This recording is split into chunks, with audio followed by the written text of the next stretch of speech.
All you kids make me sick. Oh, please, use my body to keep you alive. Drugs.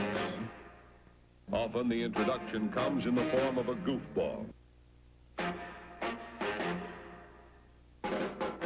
Paula, I may be a bitch, but I'll never be a butch.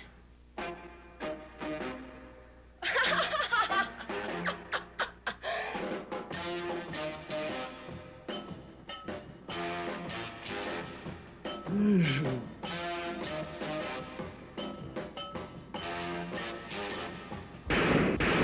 no better than the girl who sells herself to a man. You're worse. And now little Miss Bucket is in trouble, and she's all outraged virtue.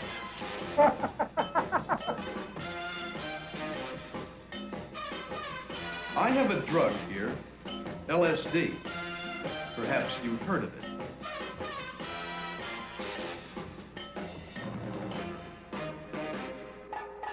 And you listen.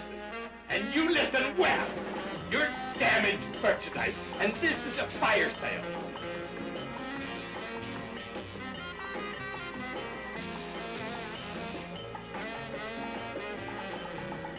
Well, Frank, looks like one of those long, hard ones. Have you ever had an Egyptian feast?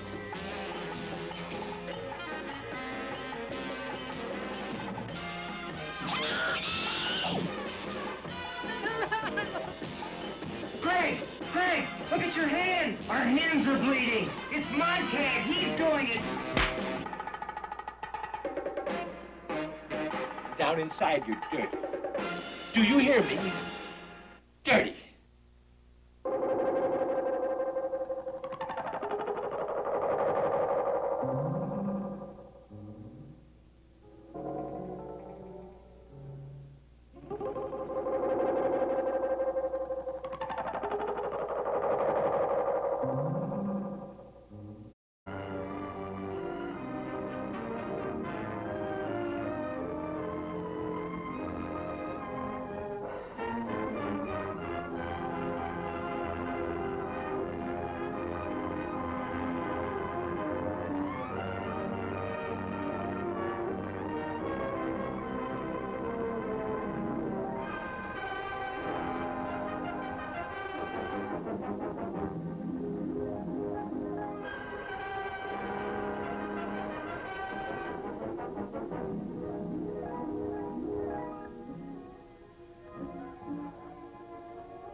New horizons.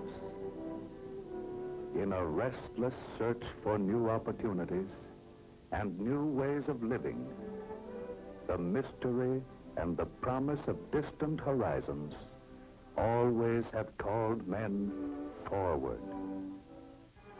Created by the crossing of new horizons, new ways of living and new thinking have laid the foundation for most of what is good in life today, with the promise of more tomorrow. As distant families have become neighbors, and as people have constantly widened their viewpoints while multiplying the number of their contacts, more desires have developed to be satisfied. And with the demand for all of these conveniences and improvements, opportunities for employment of men, money, and materials have increased. And thus the highways of social and commercial developments are widening without end or limit, except the imagination, vision of men who do new things. Today, engineers are always leading us higher, widening the trails, while our men of science are broadening all our mental avenues with new activities, activities based on modern pioneering into new fields of research, men exploring and pioneering for all to follow, men endlessly seeking something new along the roads of civilization in the great unknown expanses of applied science and scientific research. All the new highways of research and exploration have brought to us more raw materials, new combinations of raw materials, new and greater productivity of the soil, making more plentiful an ever-widening range of goods. And as these goods come down from the farm, the mine, and the mill, progress on all the highways of human activity leads us to more opportunities for employment.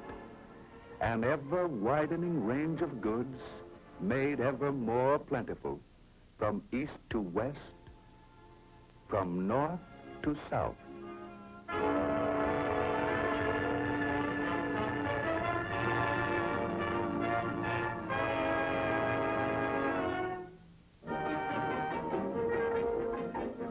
Our greatest strides in providing more things for more people have been made at a time when the influence of new geographical frontiers was about over.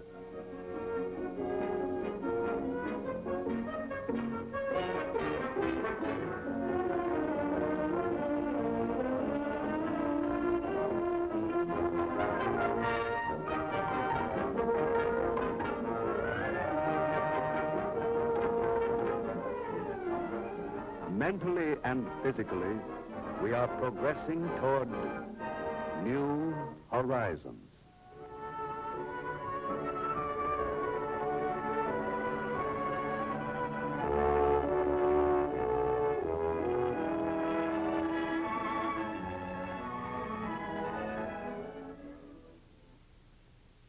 To help us get a glimpse into the future of this unfinished world of ours, there has been created for the New York World's Fair a thought-provoking exhibit of the developments ahead of us, the greater and better world of tomorrow that we in America are building today.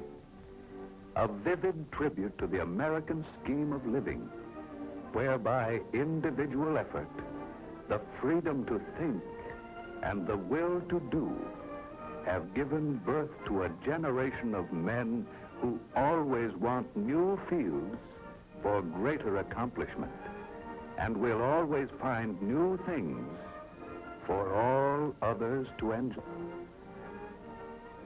Come, let's travel into the future. What will we see? And now we have arrived in this wonder world of 1960. The World's Fair exhibit, modeled with such artistry and skill that we must continually remind ourselves the world we are now seeing is a vision, an artistic conception which may undergo many changes as it develops into the great realities of tomorrow. And now we see an enlarged section of 1960s express motorway. Along the ledge of this beautiful precipice, traffic moves at unreduced rates of speed. Safe distance between cars is maintained by automatic radio control. Curved sides assist the driver in keeping his car within the proper lane under all circumstances. The keynote of this motorway, safety. Safety with increased speed. Here is an American city replanned around a highly developed, modern traffic system. The parks of the city have continuity, proper placement. These areas are united into long green strips surrounding each community.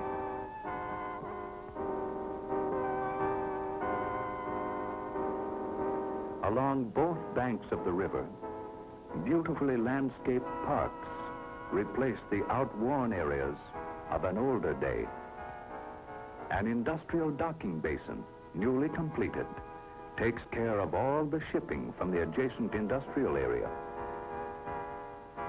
On all Express City thoroughfares, the rights of way have been so rooted as to displace outmoded business sections and undesirable slum areas whenever possible. Man continually strives to replace the old with the new. A quarter of a mile high skyscraper's tower with convenient rest and recreational facilities for all. On many of the buildings are landing decks for helicopters and autogyros.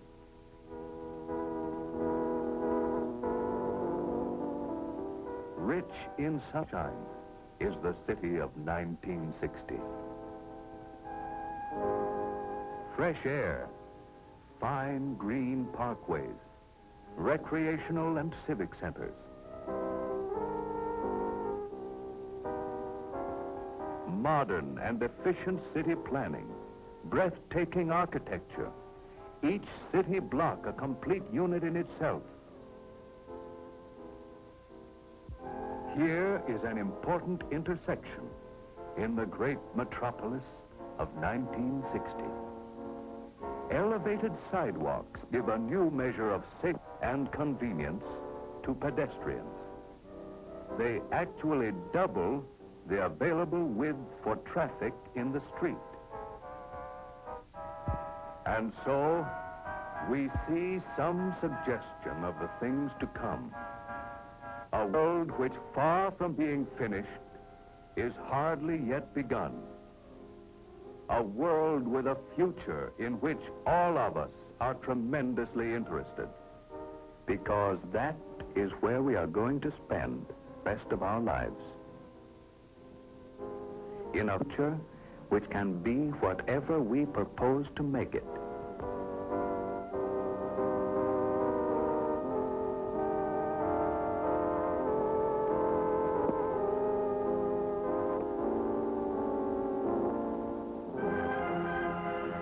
True, each of us may have different ideas as to what that future will be. But every forward outlook reminds us that all the highways of all research and all communication, all the activities of science, lead us onward to better methods of doing things, with new opportunities for employment and better ways of living, as we go on determined to unfold the constantly greater possibilities of the world of tomorrow, as we move more and more rapidly forward, penetrating new horizons in the spirit of individual enterprise, in the great American way.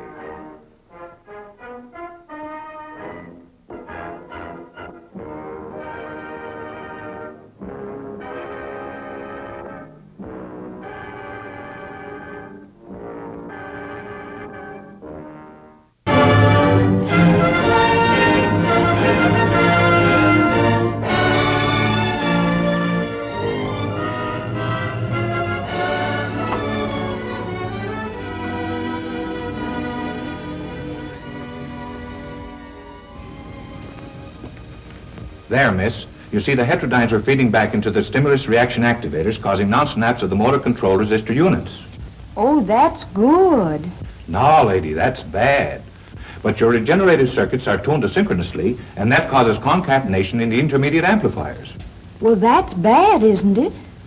No, that's good. From now on, I don't think there'll be the slightest trouble with your robot. Your domestic problems are completely solved. Well, thank you very much. And that's perfectly all right. And if there's anything else you want to know about your robot, don't hesitate to give us a ring. Good day.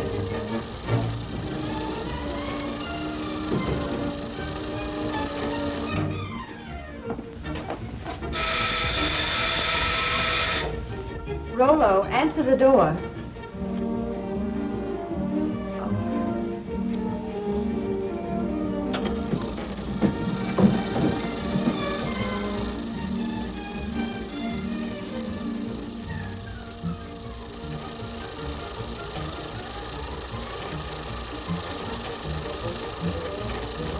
Sign here.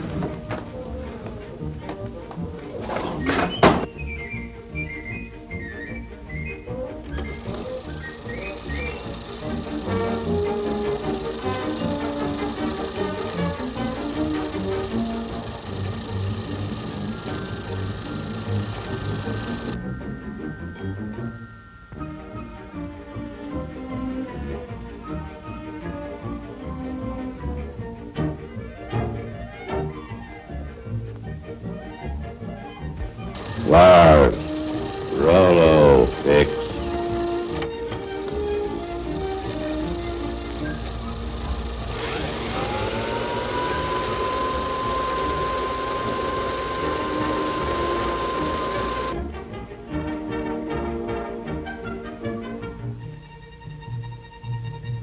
Yes, ma'am. Rollo, get.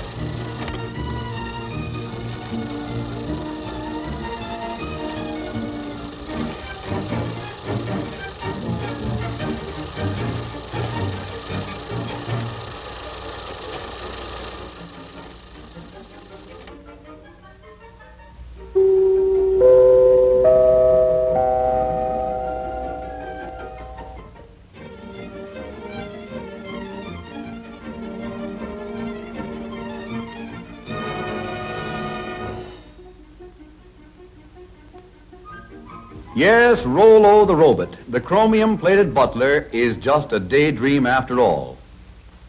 But not so Rollo's little brother and sister robots, the millions of small mechanical servants that never ask for afternoons off, the amazing machines and gadgets that almost seem to think for themselves.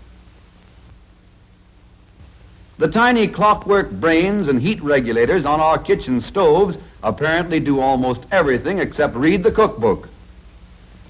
Thinking machines like this keep golden brown slices of toast from turning into slabs of charcoal and keep the coffee hot until we're ready to start dunking. Then there's a tea kettle that's been trained never to boil dry. When the water is gone, the kettle simply pulls out its own attachment plug. And here's a gadget that ought to rate a bow from every dog in the country, a Fido feeder that never forgets when the pup is dining home alone and the rest of the family is dining out. What's more, it tells him when to come and get it. In office, robots have learned to turn on the lights. This little electric eye measures the amount of daylight coming in the windows. When the light level outside drops below the requirement for good visibility, this robot throws a switch and the first bank of lights goes on. No robot machine has ever been accused of being absent-minded or careless at its work. Here, a robot that never sleeps nor winks, nor looks out the window, stands guard over the men who work at this giant press. As long as the robot can see the man, the press won't budge an inch, and that's mighty important on a big job like this. Did you ever hear of anyone getting his lap caught in an elevator door? That can't happen here, because as long as there's anything in the way, this door can't close. Step back, please. There's plenty of room in the rear of the car. All right, then, don't step back. Just take a deep breath and hang on to yourself. One little robot, for example, always remembers to serve drinks when it sees anyone walking around with a thirst. A beam of light is aimed across the fountain and into an electric eye. When the beam of light is broken by a solid object, such as this head, the electric eye control opens the faucet, and there's your drink. This particular device is an automatic fire sprinkler. Someday, maybe someone will invent a robot that can take a joke. Some robots have even learned to fly. Tiny automatic brains in giant airliners, sensitive to the slightest change in balance or direction, relieve the busy pilots of the job of keeping the wings level, the nose on the horizon, and the plane headed in the right direction. Don't look now, but this motor car is simply full of robots. In the carburetor is a diet specialist, a brainy collection of jets and valves and floats that serve a health menu of gasoline calories and fresh air vitamins to the engine, a menu that varies with every change in speed or load. The engine likes its meals served not too hot and not too cold. So in the intake manifold, another mastermind with a nervous system sensitive to heat uses hot exhaust gases to warm the mixture before it goes into the engine. Step right up close to the platform and see the Siamese robots. These robots attached to the distributor are always worrying about the spark in the engine. One is sure that the spark ought to be advanced. The other is equally sure that it ought to be retarded just a trifle. But they never argue. Each takes his turn according to the speed and load, and between them, they manage to stage a grand performance every time they go on the road. One little robot, a very small but intelligent brain, sits up back of the engine in the voltage regulator and keeps close tabs on the generator to see that the generator makes enough current to keep the battery fully charged, but not too full. And still another deep thinker rides way up in front. Its job is to keep water from cooling off in the radiator until the engine is warmed up to a good working temperature. Then, in the vacuum power gear shift, there's a robot strongman who thrives on almost nothing at all. With a bit of a vacuum, this sturdy fellow can almost shift for himself if we'll just tell him what we want him to do. Robots have even taken up the art of dial twisting in our radios. All we need to do is push the button and listen. Driving wouldn't be half so much fun if we didn't have that phantom crew of intelligent robots to help us. Every day, in our homes and offices, as well as in our motor cars, hundreds of these little robots are doing more things for us than we realize, taking care of the routine tasks and leaving us free to live and work and play in greater ease and comfort and safety.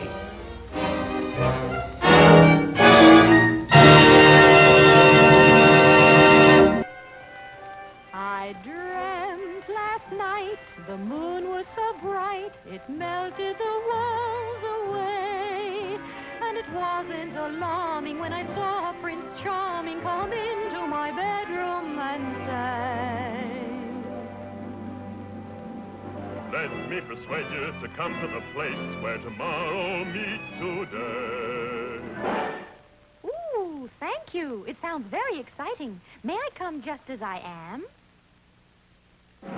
Hey, girls don't go to Motoramas dressed in a pair of pink pajamas. Maybe they don't, but I don't care. Haven't got a single thing to wear. Quick, please, a gown.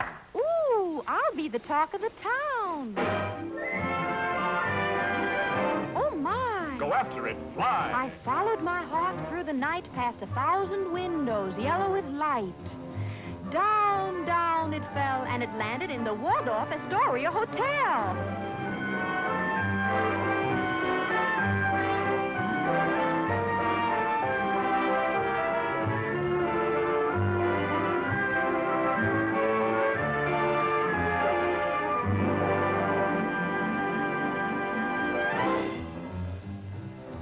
I'm a girl who happens to think that a brand new car is better than mink. Excited?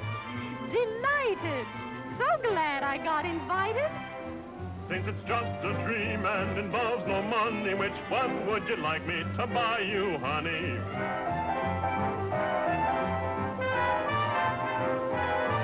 They're all so beautiful, I really don't know, so let me go down, get the lowdown, and look at each one much closer.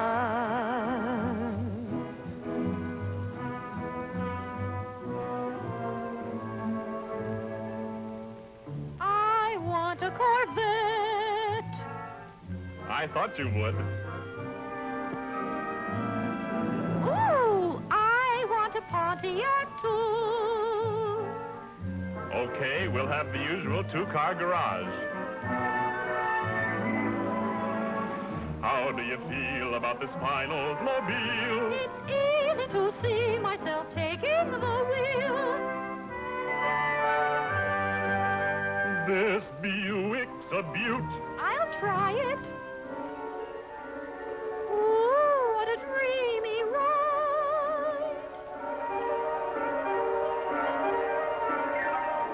I think that we ought to buy it.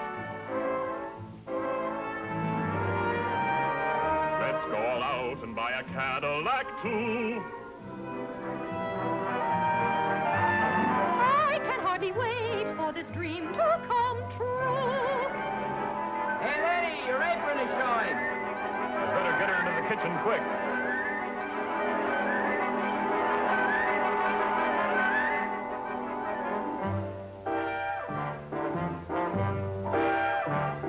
Just like a man, you give him a break, and you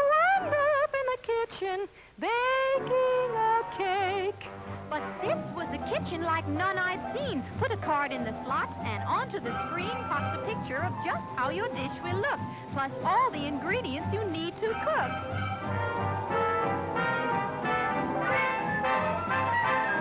No need for the bride to feel tragic. The rest is push-button magic.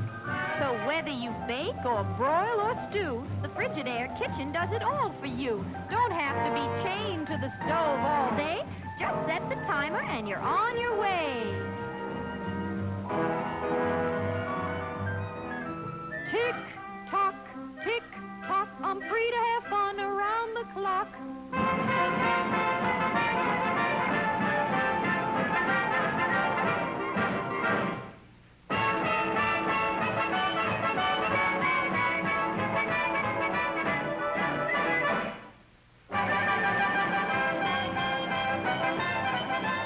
I'm exhausted.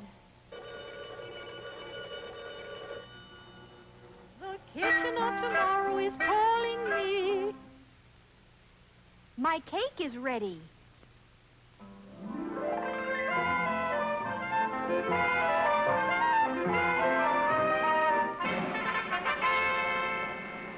Time for the show. Everybody on stage.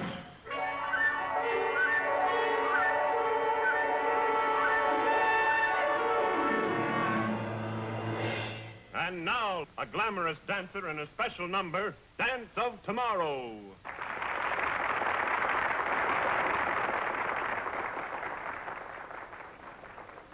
Everyone says the future is strange, but I have a feeling some things won't change.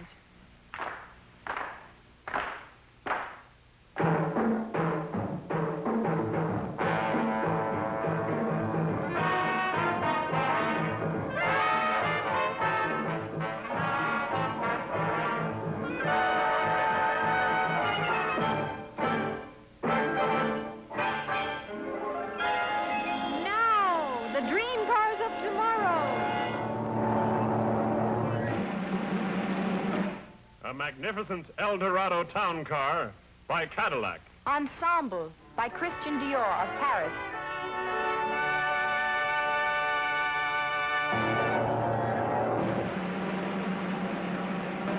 Buick presents the sleek Centurion. Driving Coat by Montesano of New York.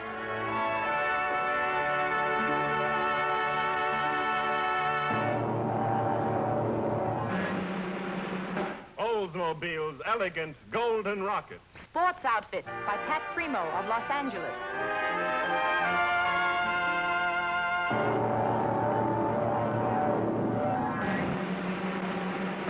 Pontiac's Club de Mer, open to the sky. Costume by Emilio of Capri.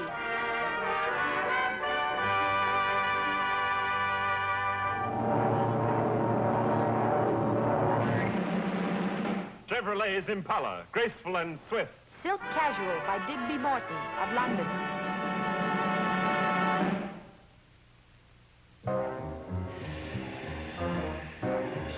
And last of all, designed for the electronic highway of the future, the fabulous turbine-powered Firebird 2.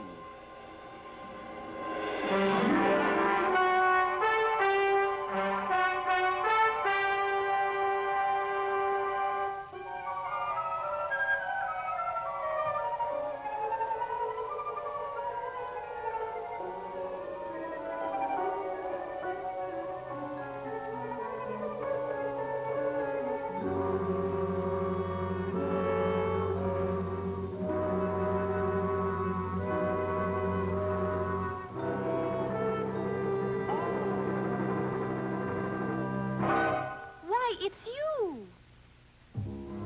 Firebird 2 to Control Tower. We are about to take off on the highway of tomorrow. Stand by.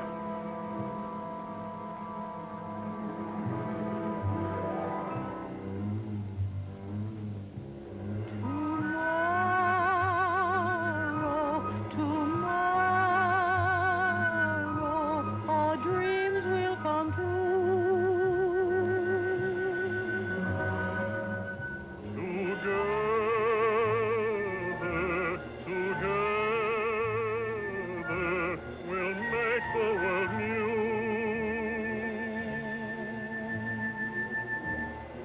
Strange shapes will rise out of the night, but our love will not change, dear. It will be like a star burning bright, lighting our way into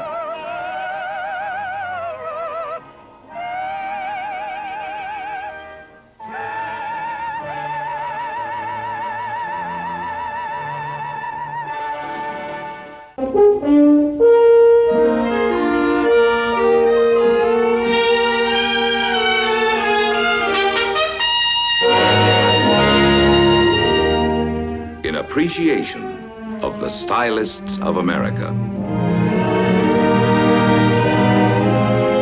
who work in lines, forms, and textures and colors to give to us beauty, charm, and elegance in the conveniences, comforts, and necessities of our daily living.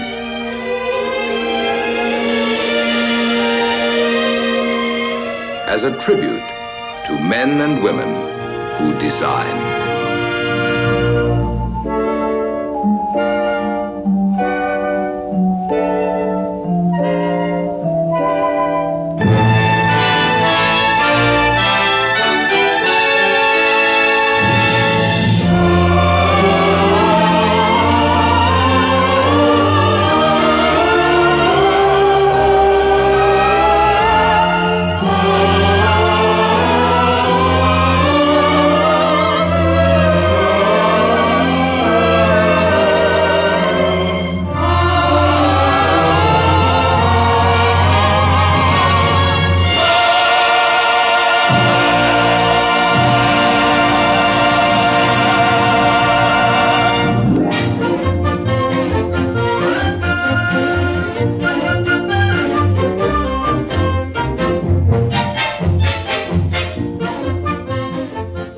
Through the arts and crafts of the American stylists, the things about us are made to express our own free spirits and desires for the colorful things that spell sheer fun.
Improved styling constantly adds to the ease and grace and gaiety of American living.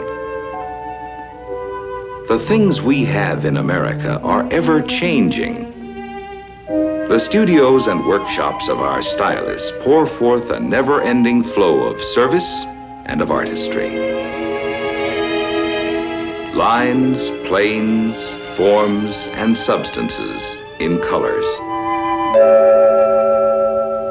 On come the developments of ideas, in pace with the emphatic decisions of the American people as to what they want, in the shapes of utility, and in the manner of their own ever-improving good taste.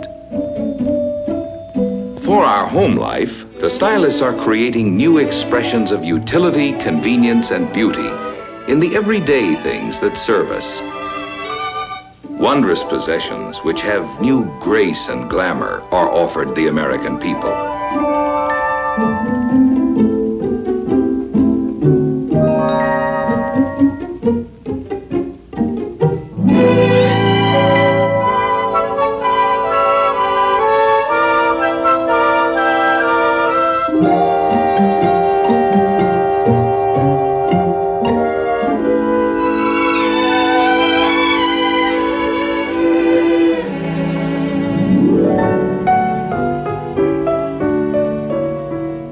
Homes have more than new plans.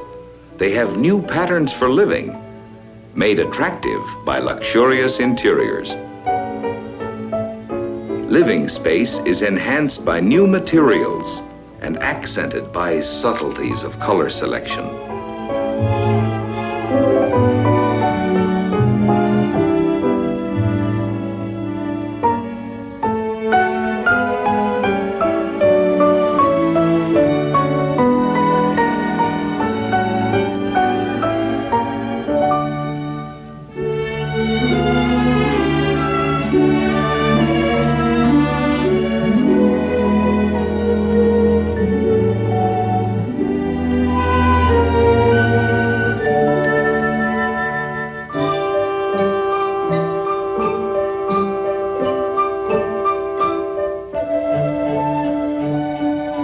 By the way things look, as well as the way they perform, our homes acquire new grace, new glamour, new accommodations, expressing not only the American love of beauty, but also the basic freedom of the American people, which is the freedom of individual choice.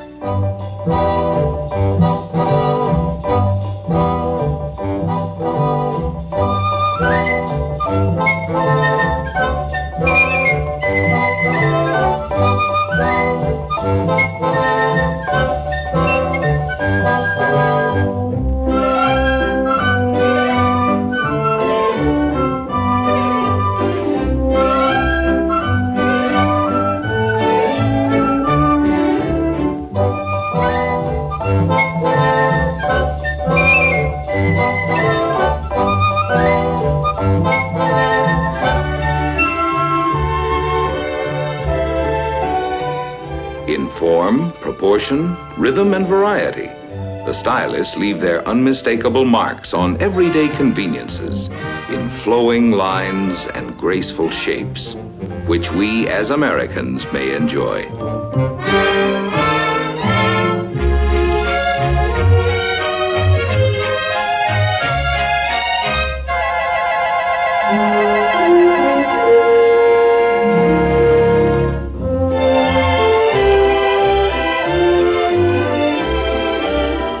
Women and men alike are increasingly interested in the look of things. They eagerly give their attention to what's new and beautiful and advanced.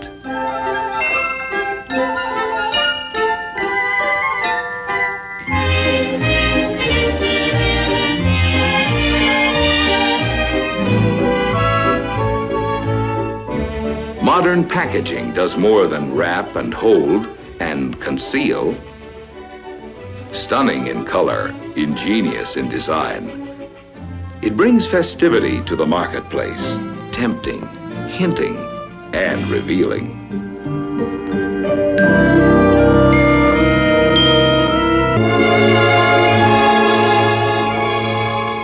As the stylists surround our lives with functional forms of beauty, so they surround themselves in an atmosphere of aesthetic challenge. For the studio of design is an inspiration in itself, where men and women representing a variety of talents join their efforts and materialize their dreams.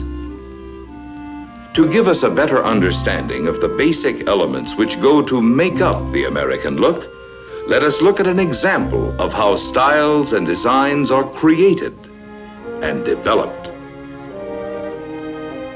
Working in an artistic atmosphere, men and women of taste and imagination come together to take on the task of creating a design which will express the American look.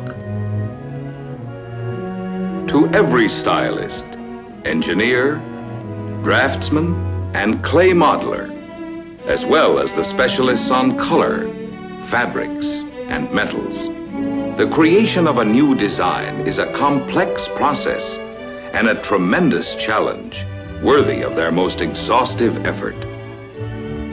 And because the newest designs must be kept confidential until just the right moment, the stylists work in rooms that are constantly locked. And here the dream begins, as the basic concepts of the design problem are defined and outlined. In the broadest terms, the objectives are stated and clarified, appraised and evaluated. And thus, a design theme, an imaginative but practical goal, is established and agreed upon. Now there is only the stylist's creativity, his courage to dream, his knowledge and his experience, to bring forth a beginning, a starting point, a place of departure. And from such dream work of individual stylists, there emerge finally a number of concepts, which, although varying greatly in specific treatment, still conform to the established limits of the overall design theme.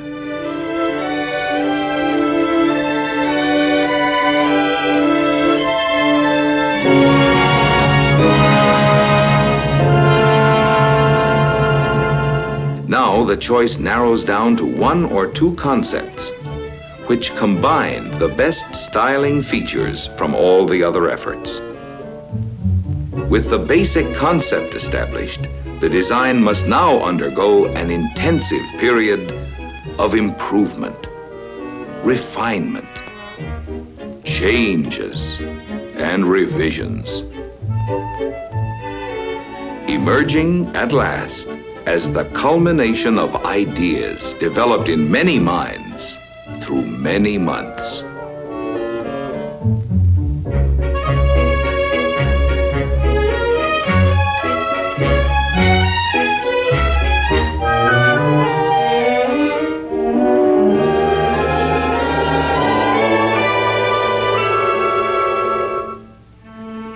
The stylists convert the smaller sketches into full-sized renderings and line drawings, which once again develop and refine the design theme. New dimensions now are added to line to translate the stylist's concept from drawings to full-bodied forms.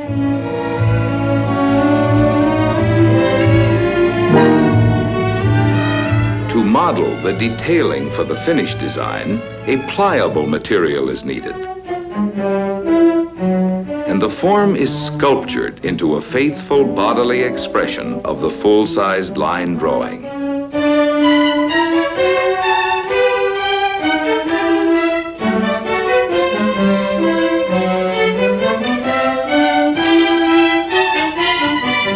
Contours are established and held true to the exactions of templates, which accurately transfer the dimensions for conforming surfaces.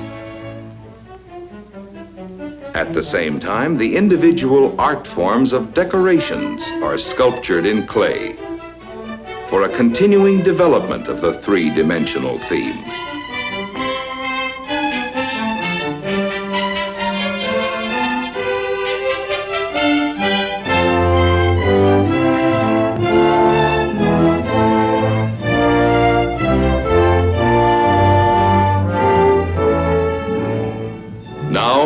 The dreams are presented for approval.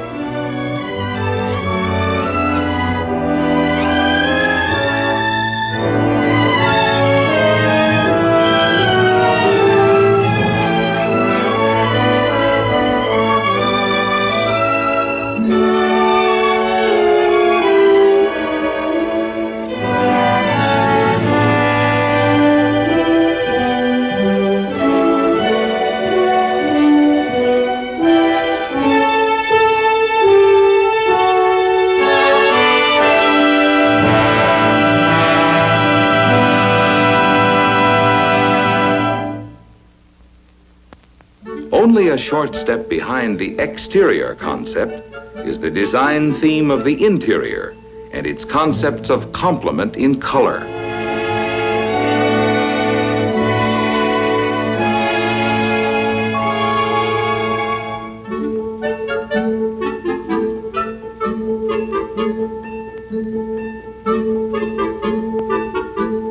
Textures must harmonize with colors, And fabrics must be durable as well as artistically compatible with the overall interior theme.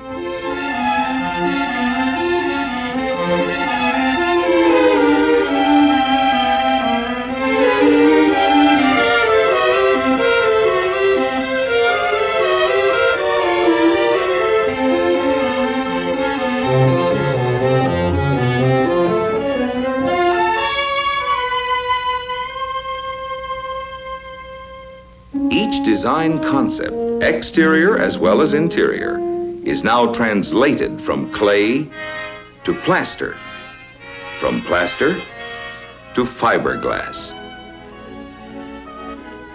Thus, the ideas, the concepts, and the dreams of the stylists come to life in the form of full-scale components modeled in fiberglass.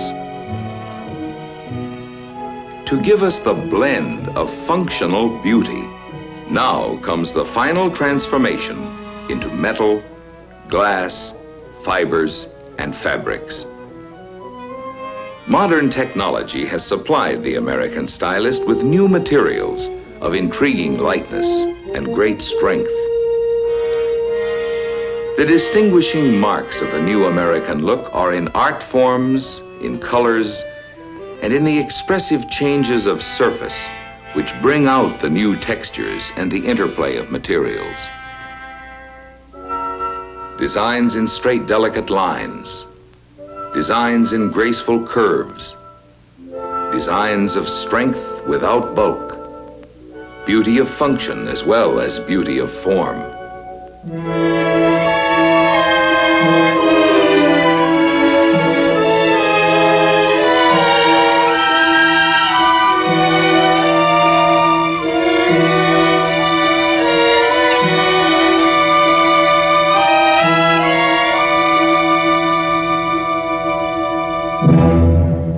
Indoors or outdoors, wherever we go or wherever we stay, now and in the future, we can all depend on the stylist to beautify everything we need. From the eye appeal and swift effectiveness of the smallest utensils in the kitchen of the future, to the serene grandeur of our glistening structures, the hand of the stylist is ever designing changes to improve our life of the future.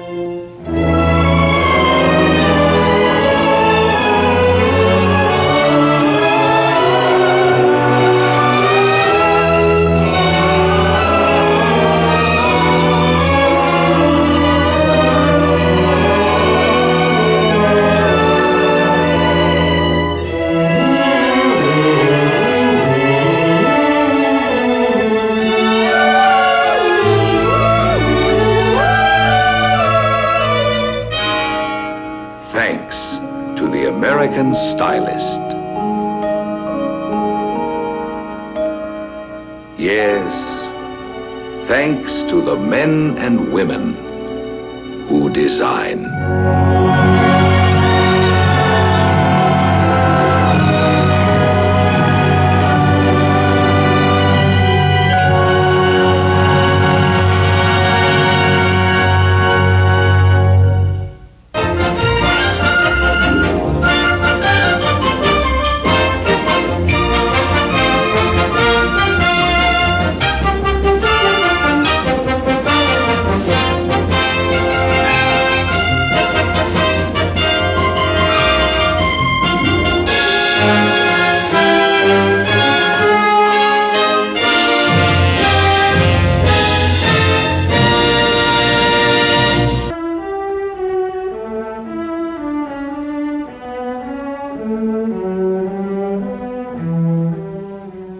More beloved now, almost a century after his passing, than when he lived among our people of his earlier time.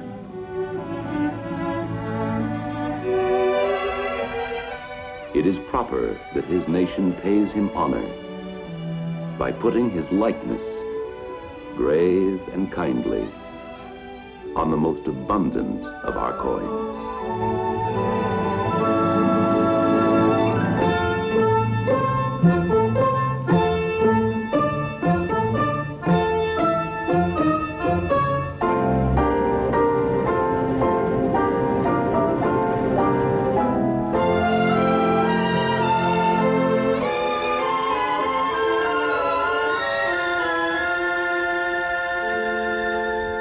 Ours is a rich and variant land. We are a prospering people, wherever we live or earn our livelihood. We have bounties beyond those known to the people of any other day, and as responsible as anyone else for the care of these bounties is the woman in the American home. More often than not, it is the woman who holds the family purse strings to stretch out the family paycheck. Hers is the struggle eternal. Always the difficult goal, making our money reach out to cover more of our needings or wantings and luxuries. Meeting the unexpected happenings that any family has always to expect.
There are times when she feels lonely in this responsibility to her family, yet she carries it in ways that are varied, in ways that are many, in ways that call for careful planning and for further use of what we already have, for making do so nothing will be wasted, or doing without.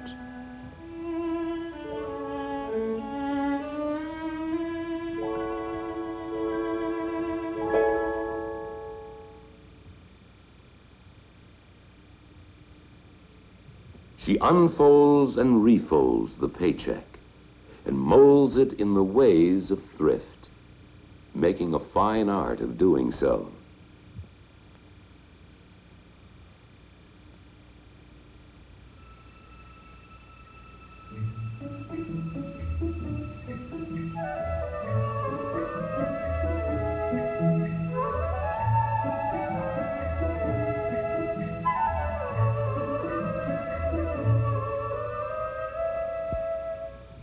As she lives her life as the woman American, we often seem to charge her with the responsibility of getting more out of the family purse than is there. Her art of working with the family helps provide us with the daily necessities and perhaps some of our delightful American privileges of life.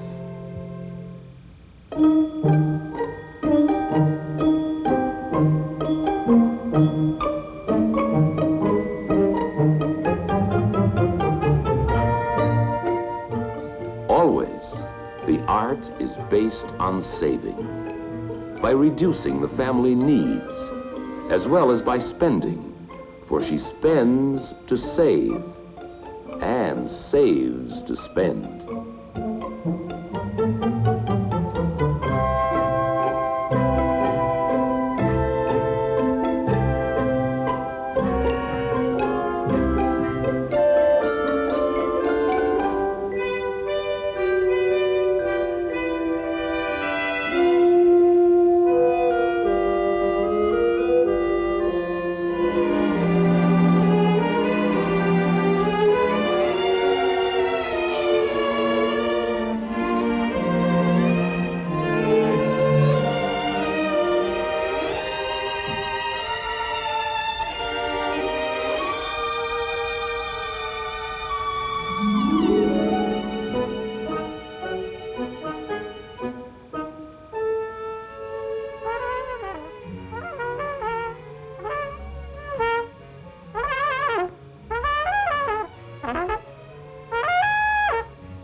she spends carefully for the needs of the day in order to provide for all the years to come.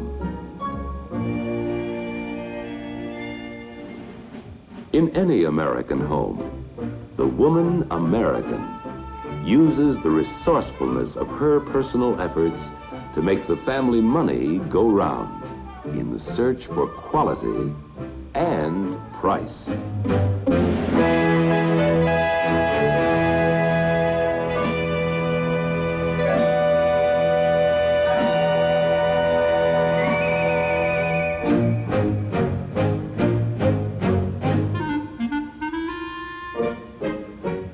If the purchases have been good ones, they can serve new owners as time goes on, and will last, and last, and last, and last, and last.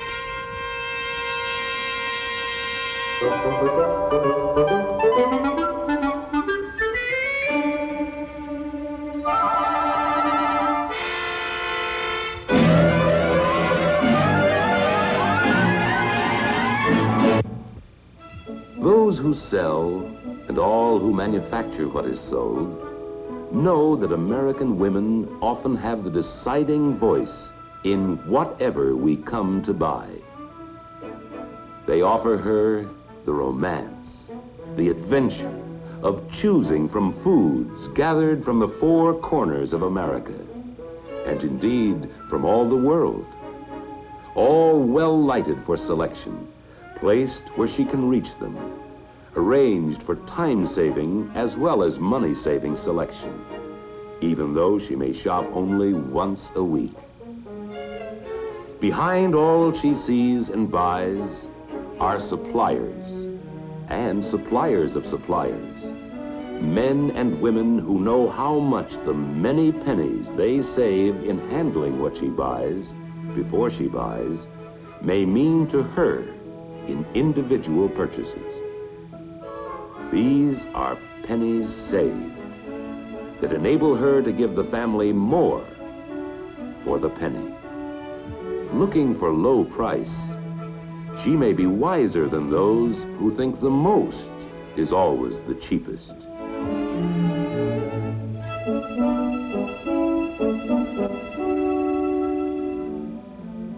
Or wiser than those whose idea of saving is to spend gasoline driving around the block, looking for a parking meter with free time left on it.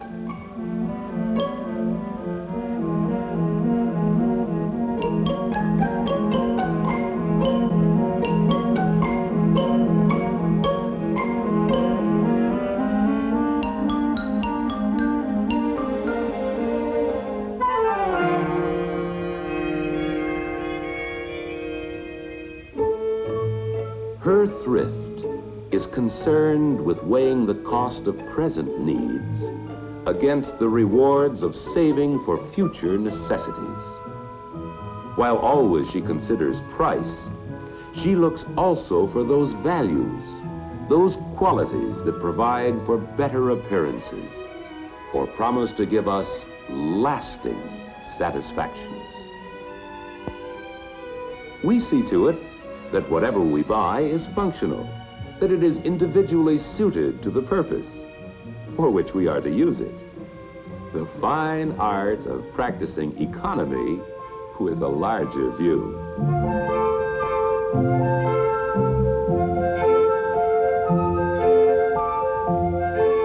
Low first cost, yes, and suitability, the most value for the money spent as time goes on. And one thing more, we want the article that best serves our heart's desire. These three qualities she considers complete thrift. American producers of goods have a constant goal: to offer what her good taste and good judgment will want to buy. The success of each free enterpriser depends largely on how well he courts her, how winningly he bids for her fancy, and her fortune. The courtship means keen competition. Each producer trying to charm her with choice offerings calculated to please her and please her family a little better than with the attractions of anyone else. Competition presses the retail dealer, too, into practicing thrifty ways. It leads him into dealing in pennies.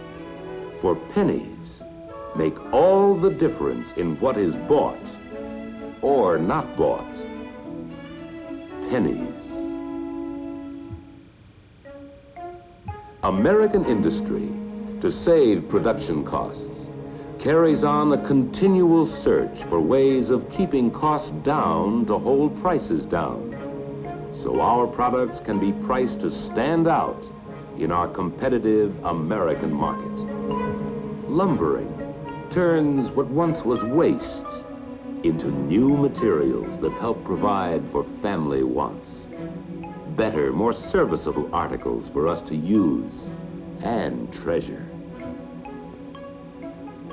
Cellophane from sawdust, rayon from chips, lacquers and enamels from edgings, plastics from slabs, all from the cellulose of wood that once was wasted.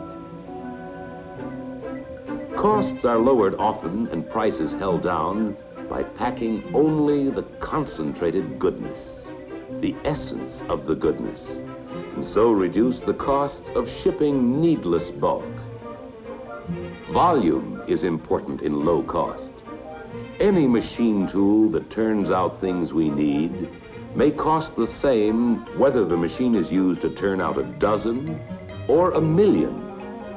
With the big divisor of 1 or 2 million and more, the cost of each unit is less, and this is vital. Even fractions of a penny saved on each of the innumerable materials and individual operations that go to complete the final product may determine how much we get for our money and whether we buy or buy not.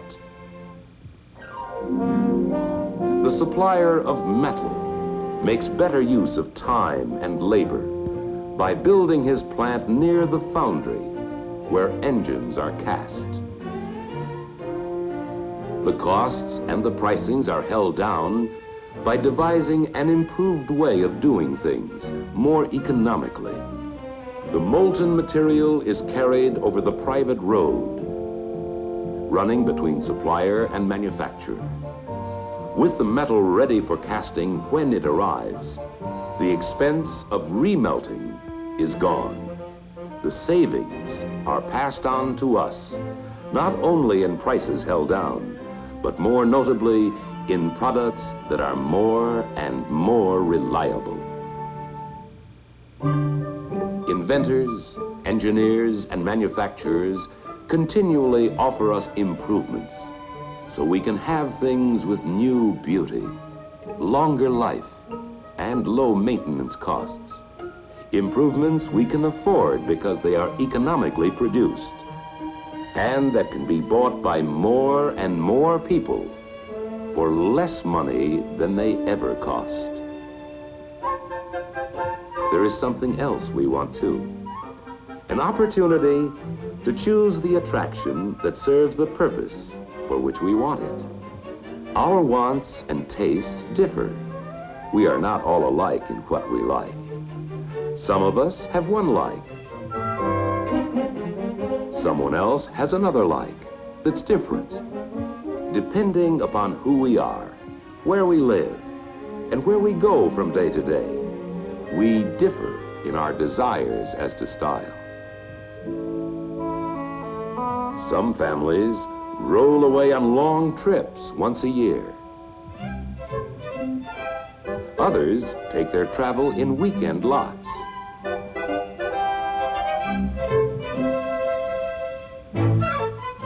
Some delight in social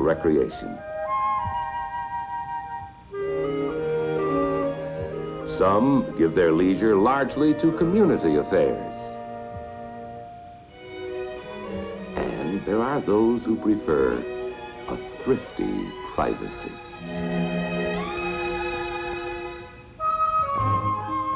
In many homes, the wife is a career woman.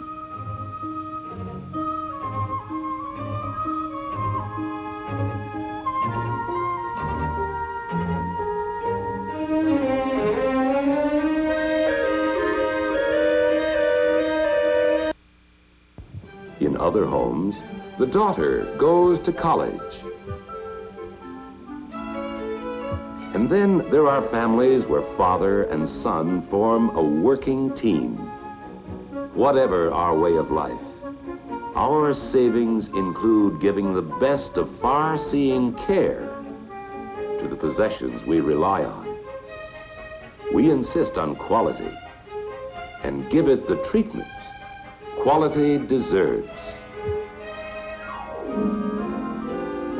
In the come and go of buying, in saving and conserving for family needs, each of us is an individual. Each of us wants what will suit us and our own folks best.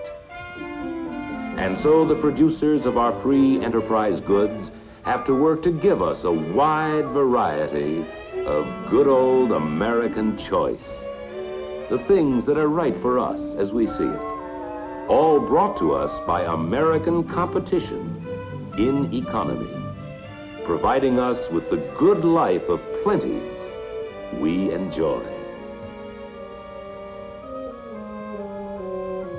Among the things of our good life is the vast array of food choices we have. The homes, tailored and equipped to meet our individual needs, according to each family's interests and each one's style of living.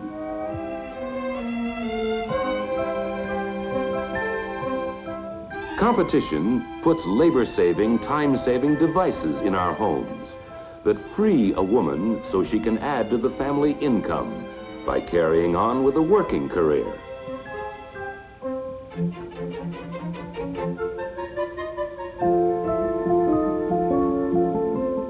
While she and her family are out, these conveniences breathe life into a house. The evening meal started, the house warm, and the lights on when they begin to return at night.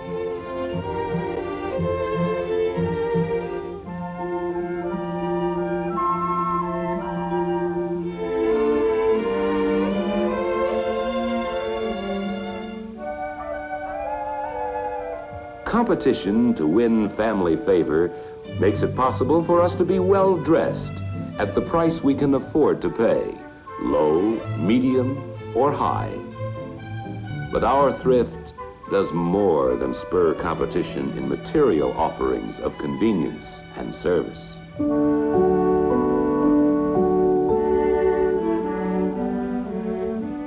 To provide for the well-being of others, as well as for our own, we have our charities, our churches, our synagogues, our cathedrals.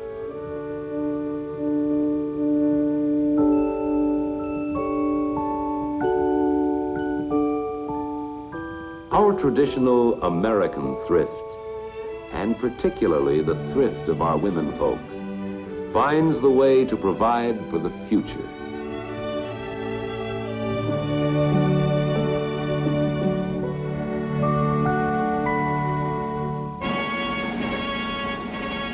Our own security is important, but we save even more for our dependents of every age, the growing needs of our growing boys and girls. We save for years oftentimes, to spend on education. And our youngsters are able to attend schools that become more modern, schools that offer all of us a chance to improve what we know. As we choose, we have almost unlimited varieties of fun, ranging from the enjoyment of watching the antics of others having the fun of doing ourselves or seeing others do.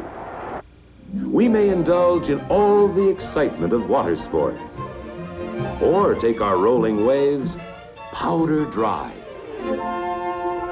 There is the choice of the quietness of games for just two, and the celebrations in which whole communities participate.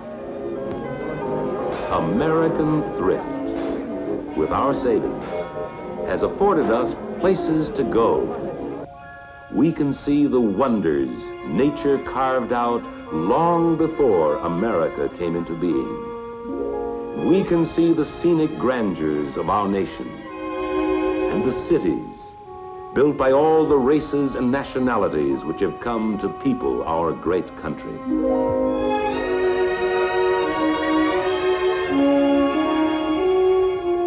Our abundance is big and comes from bigness. The bigness of our busy business, the bigness of our fields, the bigness of our fast-moving, modern America. Our bigness, our greatness, the abundance that stems from liberty is based on free and thrifty use of the great American penny. We make more pennies than we used to. They are made more easily, and we do more buying with them. The penny, the foundation of our wealth. Enough new pennies coming from our mints each month to supply copper for 3 new Statues of Liberty.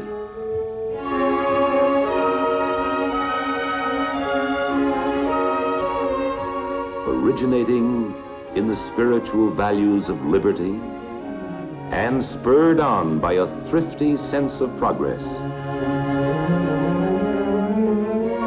we live in an age of growing abundance. As we grow and see all that is so wonderful in our land, we may well remember it is all developed from the practical dreams of those who came before us, our founding forefathers. Those who thriftily paved the way for our producers to turn out whatever may best meet the economy demands of our individual American needs and askings, and for our liberty to buy whatever we each may choose.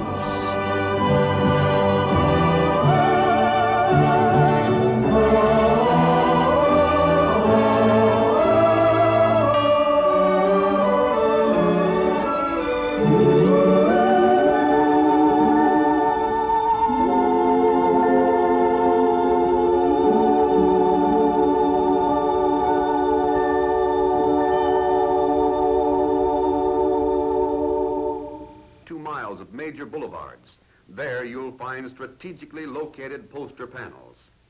Careful planning guarantees that wherever motor traffic moves, whether along the spectacular outer drive, the pleasant boulevards leading to the suburban neighborhoods, through the immense industrial centers, or the busy marketplaces, scientifically planned locations present the poster panel showings. Paralleling this vast volume of motor traffic are the hundreds of thousands of people daily utilizing the various mass transportation systems. Here again we find ample evidence of careful selection. The many miles of street railway lines daily carrying over 2 million persons, the bus systems which day after day average over 164,000 passengers, and the elevated railroad transporting more than 500,000 people per day, all receive their scientifically apportioned share of panels in the 100% poster showing.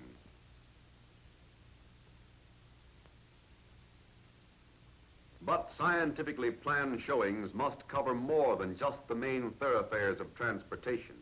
They must be arranged to reach consumers in every walk of life as they go about their daily tasks. Each day, as thousands of persons visit the chain stores in their neighborhoods, Their journey carries them past powerful messages advantageously placed on nearby poster panels. At night, as they visit their favorite movie houses or sporting centers. And in the day while going to and from the neighborhood drugstores and centrally located supermarkets, the local service stations, or to work in any one of the busy industrial centers, these hundreds of thousands of buyers repeatedly receive up-to-the-minute information concerning products necessary to their daily living. Potential consumers are also reached by this all-inclusive medium. As purchase influencers, Chicago's 750,000 school children represent an active group of great value. Throughout the entire city of Chicago, the General Outdoor Advertising Company prides itself on the scientific selection of all locations offered in its 100% poster showing. Locations whose actual count guarantees net advertising circulation of over 2,100,000 people per day at only a few cents per thousand circulation. And so it is with every panel in every city in General Outdoor Advertising Company's poster showing. Each location is selected on a basis of known rules of traffic. The number of persons who move past each panel over a given time is an accurate, scientifically established figure. So accurate is this figure, it forms an immutable law. Where you find the poster panel, there you'll find the traffic moving to market. Strategic locations ensure repetition, and repetition creates consumer remembrance, driving home a message. Not once, not twice, but many times, thus bridging the gap between the manufacturer and the consumer. By scientifically charting the ebb and flow of populations and traffic, by erecting strategic power plants designed to generate consumer acceptance for American industrial products, General Outdoor Advertising Company is making its contribution both to modern business and to the great American public.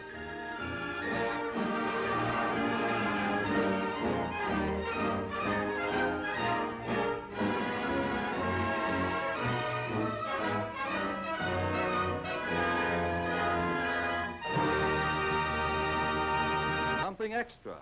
Posies for the girlfriend? Yes, sir. And an extra Blossom Elmer to wear in his buttonhole.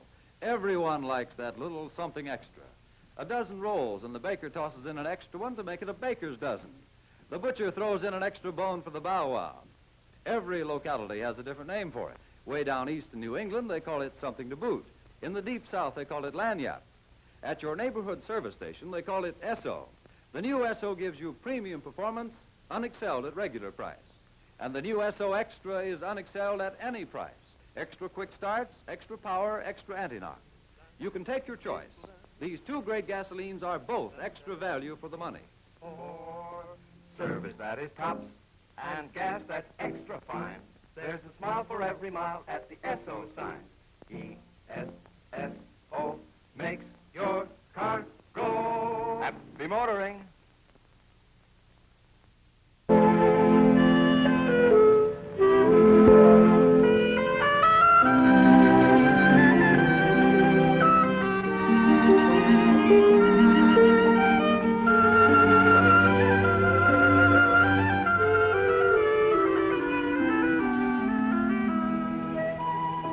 Fall has come to Millwood, the city where Richard Anderson lives. A city neither small nor large, simply a normal community where people live together, work together, and do things for each other. This is the story of one day in Millwood, just any day. The story begins at daybreak. All is quiet in the Anderson home. Everybody is asleep. It is still some time before Richard has to get up for breakfast. But while most people, many are at work, doing things for other people, things which mean a great deal to the others, including Richard himself. While Richard sleeps, the men at the dairy are filling bottles with fresh milk. And long before daybreak, Richard's milkman picks up the milk and delivers it to the Anderson home in time for breakfast. All night long, the bakers have been baking the bread for today. bread which the delivery man now takes to stores and homes. Long before stores and schools open, trucks are bringing food for Richard's dinner at town from nearby farms and distant places. And from a refrigerator truck, the butcher is already unloading meat. Some of it will be on Richard's table today or tomorrow. Yes, Richard's community is always at work. All night long in the telephone building, operators have been busy at the switchboards putting through telephone calls that people need to make during the night, perhaps to a doctor or to a fire station. In the city's water plant, pumps are running day and night to keep Millwood's reservoirs filled. Men keep checking gauges so that Richard or anyone else can be sure to get water at any time. At the power plant nearby, engineers keep watch all through the night so that there will be electricity whenever Richard or others need it. At the post office, men work all night sorting out the mail for each mailman so that the letters will be in the right place when Richard's mailman comes to work in the morning. Throughout much of the night at the newspaper office, men and women work hard to meet the deadline for Millwood's morning paper. Editors and reporters write stories that must be set into type on a machine called the linotype. Trained craftsmen operate the linotype machines. Their skilled hands set the news into printed lines one by one until they make up whole pages, which other men mount onto the big printing press.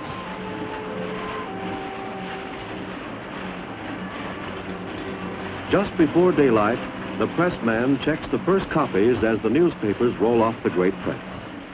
Other men bundle the papers, and still others deliver them to newsstands, counters, and homes all over Richard City. Getting up time is coming closer. The newsboy is already riding down the street and delivering the paper to Richard's home. But for Richard, the day is just beginning. For Richard and for most of the other people in Millwood. Every morning on his way to school, Richard sees the people of his community going about their jobs. People like the linemen, whose job it is to keep the electric lines in Millwood in good repair. Richard has really never stopped to think how people of his city depend on each other. Take this grocery store. His mother shops here, and he often comes to buy things from Mr. Shore, but he has never thought what the city would be like without a grocery store. Or what if there were no shoe stores in his community? Or no furniture stores? It's easy to see that the people who work in stores in the city are doing important work for their neighbors. Our community needs many kinds of people doing many kinds of work. There must be ways for people to go from one part of town to another. Some go by taxi. Some walk, of course. Many go in their own cars. Even more people use buses.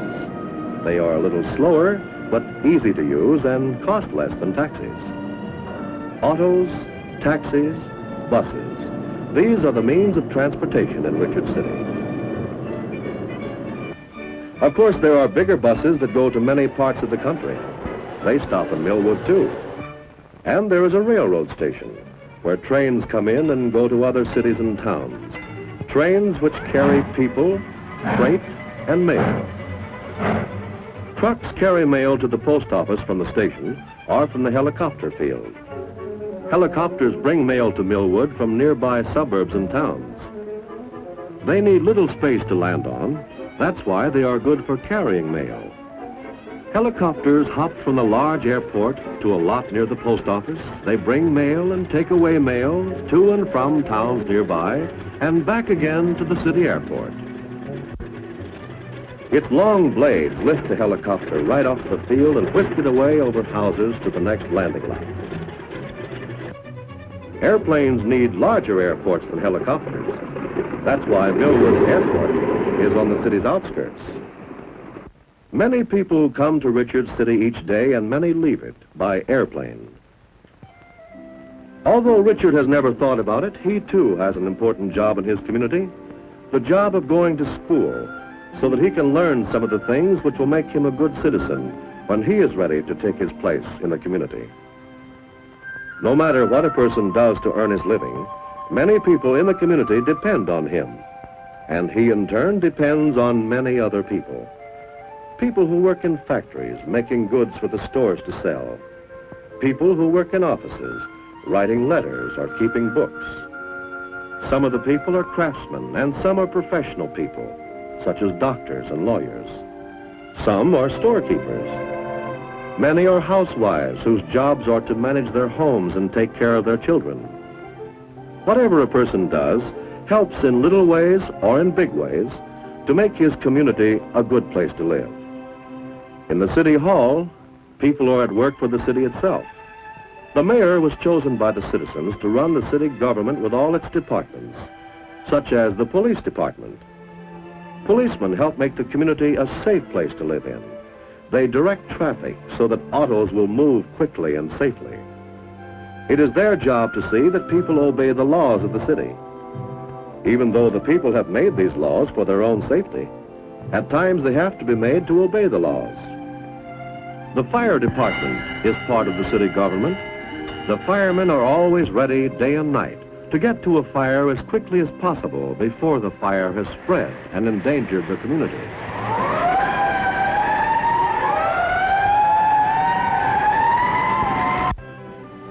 The city government hires men to build bridges and to repair streets and sidewalks whenever it is necessary.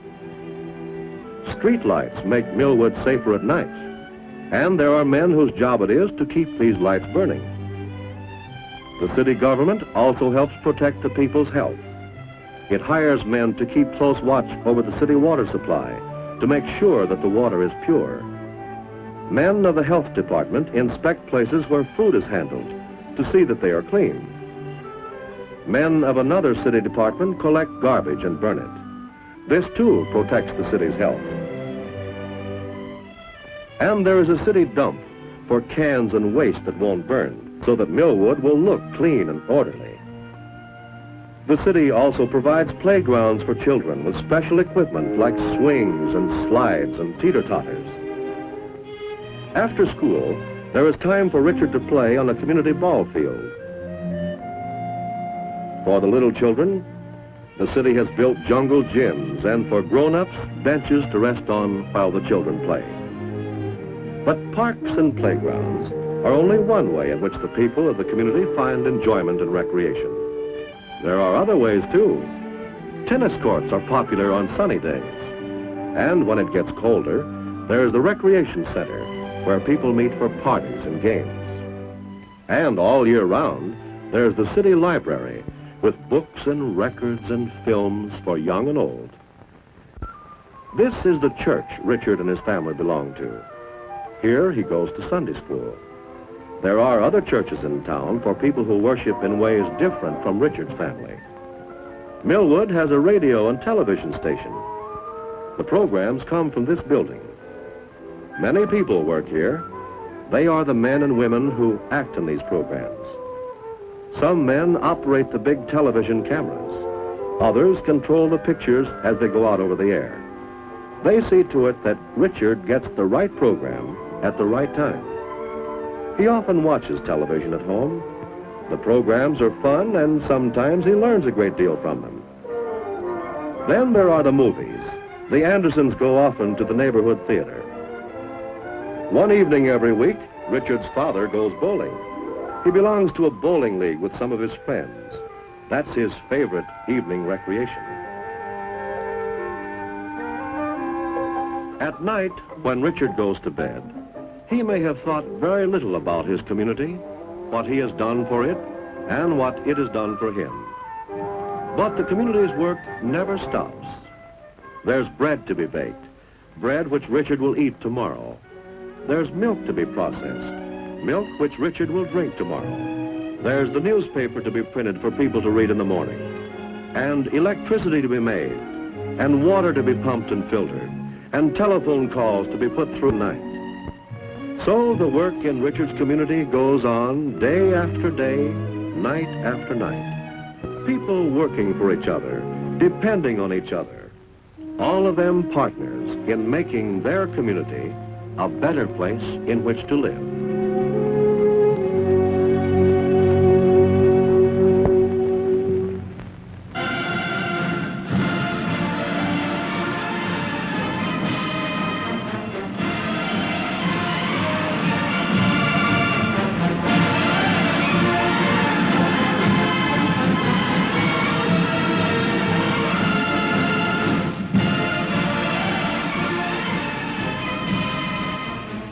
America today is a parade, a pageant of cities and of great spaces, of people going places and of progress.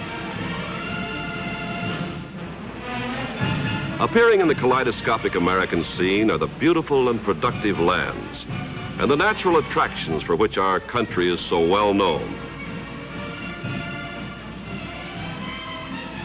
In the scene are also many kinds of business and industry, and the activity and movement of people, a population increasing at a far greater rate than ever before. The dynamic forces which made this country great were never so evident, for today we reach the world's highest point in productive activity. The pattern of distribution of the American population over the vast land and the location of industries is constantly changing. In this pattern of expansion, more produce and more products than ever before need to be moved from place to place. In all this range of activity unlimited, you will see motor trucks doing an ever-increasing part of the job of keeping things moving from here to there. There's increasing activity in the Southland, way down east, out in the rich farmlands of the Middle West, across the desert spaces, and up and down the coasts.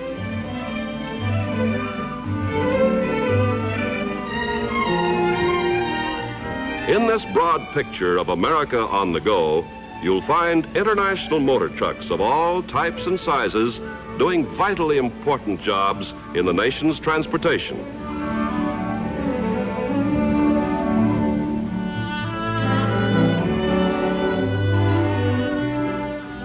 Much of this activity stems from America's great natural resources of water, timber, minerals, and the land itself.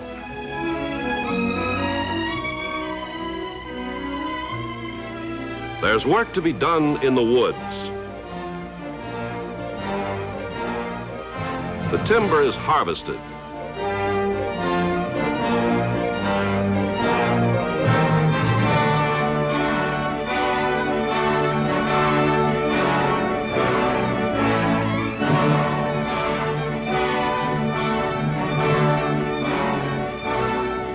Timber moves toward the mills.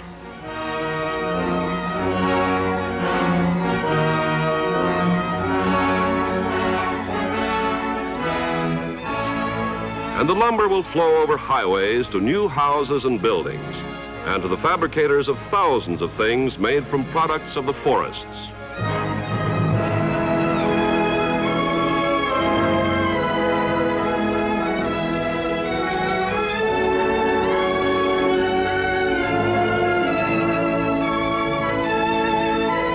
Our raw materials from the mines and the quarries, big, heavy loads must be brought out from rough places.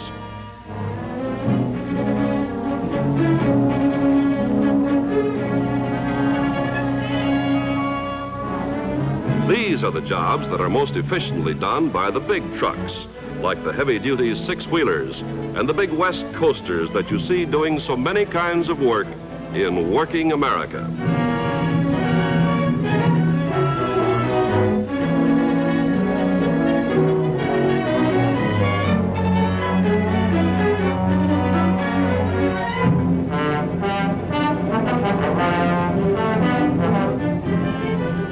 Our great resource of petroleum offers a challenge to transportation all along the line.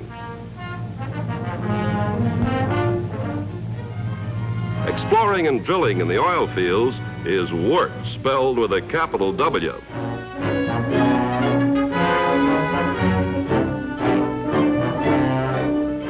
Transport from wells to refineries, then on to markets, is one of the biggest jobs in transportation.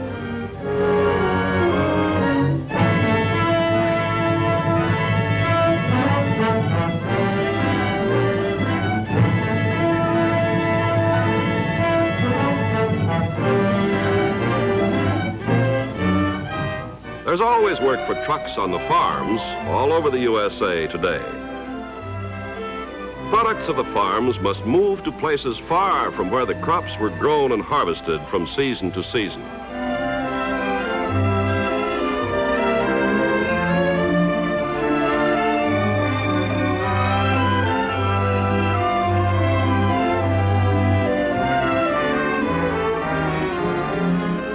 In former times, when our country was young, food could not be moved very far or kept very long. Today, all that's been changed. With fast transportation, refrigeration, and scientific processing, our fresh vegetables and the products of the dairies and orchards now move fast and far. Trucks can now bring food to people in every city, town, and village, even to the most remote parts of our nation.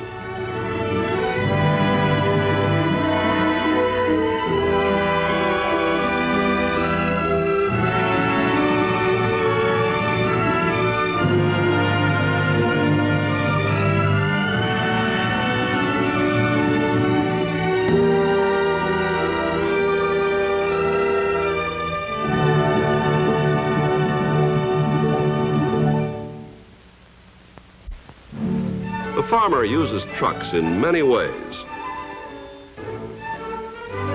Then the folks who work at bringing food from where it's produced to where it's consumed also use many kinds of trucks.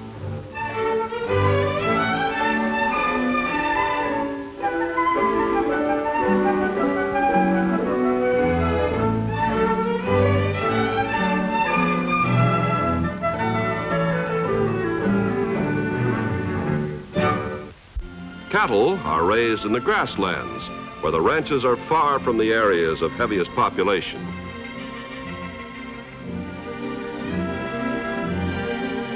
It is said that the average travel in the life of a steer from the range to the feedlots, and then on to the stockyards, and finally to the meat plants, is over 1,000 miles. In most of the steps of this journey, today, cattle are moved in fast, modern motor trucks.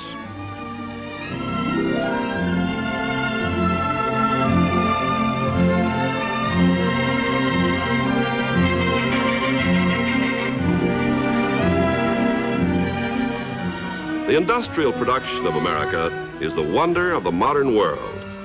Never before has there been so much production of so many things that people want. Steel plays a great part in this tremendous industrial activity.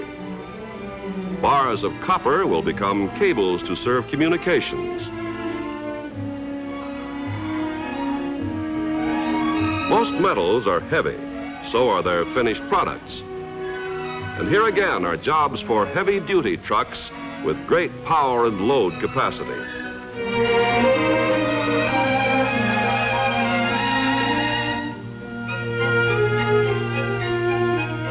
Production lines are moving. The manufacture and assembly of hundreds of thousands of products keeps pace with America's demand.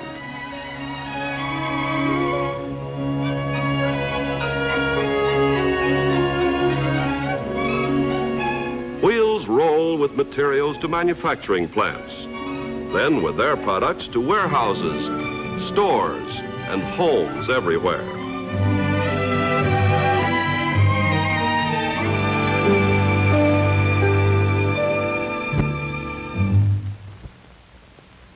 The motor trucks that accomplish this tremendous job all over America are tailor-made for the industries they serve. For example, International Harvester, leading builder of heavy-duty motor trucks, makes over 200 basic models, all the way from a half-ton pickup to the giant off-highway types.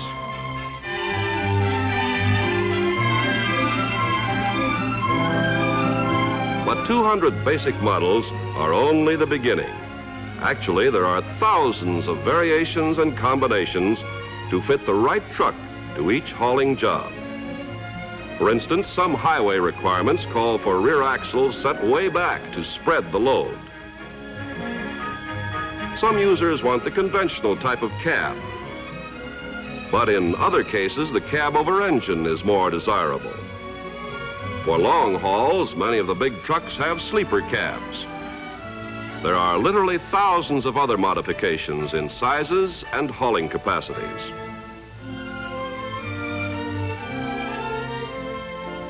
In American cities and towns, most often the smaller motor trucks play a vital part in the everyday distribution of all kinds of goods. The needs for rapid delivery and retail trade of foods, and milk, and laundry, and performing dozens of other services call for still different types and sizes.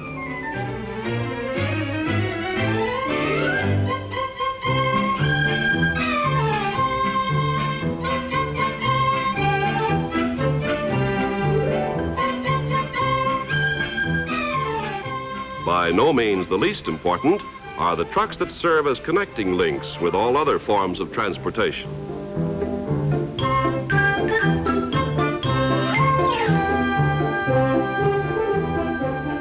In all the wide variety of trucks in the towns and cities, just as in those on the farms, the special modifications are almost endless, according to the kind of work the trucks are supposed to do.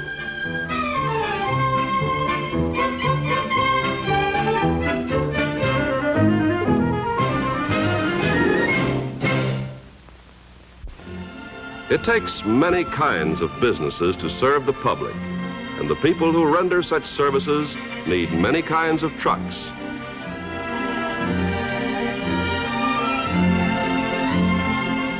In our life in the USA today, we take it for granted that things come right to our door and fast. And isn't it wonderful that we can count on such conveniences?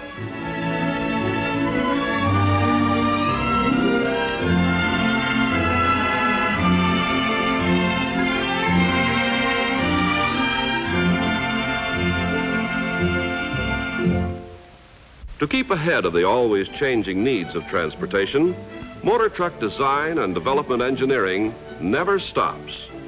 Engineering constantly strives to get less metal to do more work, consistent, of course, with complete balance of design. Highly trained men, skilled in their various fields, work constantly to produce trucks that are all truck, built to do a truck's work, with no compromise whatever with passenger car design. Dynamometer testing proves engine performance. Studies are made of the stress capabilities of metal parts. Transmissions and torque converters are subjected to rigid dynamometer tests. Driveline tests prove the ability to transmit power to the wheels. Driver-designed cabs are worked out for added comfort and safety. As improvements are developed in the laboratory and performance proven on the testing grounds, they are released for production in current models for immediate user benefits, without waiting for the introduction of completely new models of these motor trucks. All these developments are vital to transportation because Americans are never satisfied with less than the best. We've all come to depend on motor trucks in so many, many ways.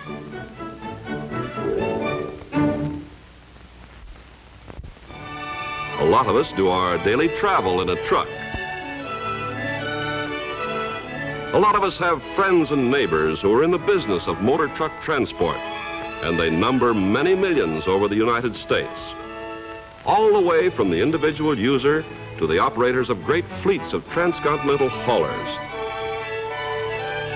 These are the folks that do so much with motor trucks to make American life what it is today.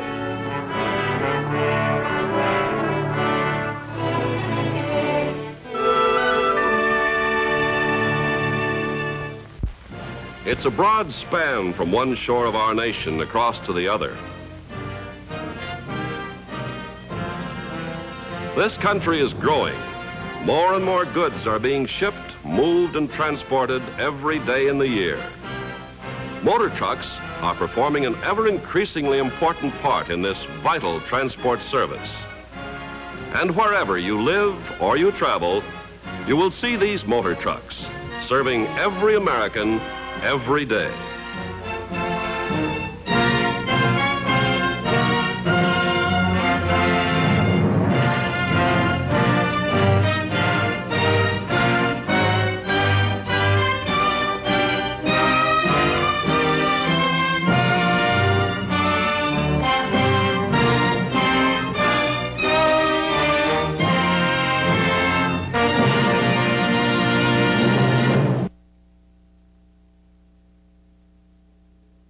A question arises. What does one under the influence of LSD hear, see, and do? We're about to take you into the world of the LSD user.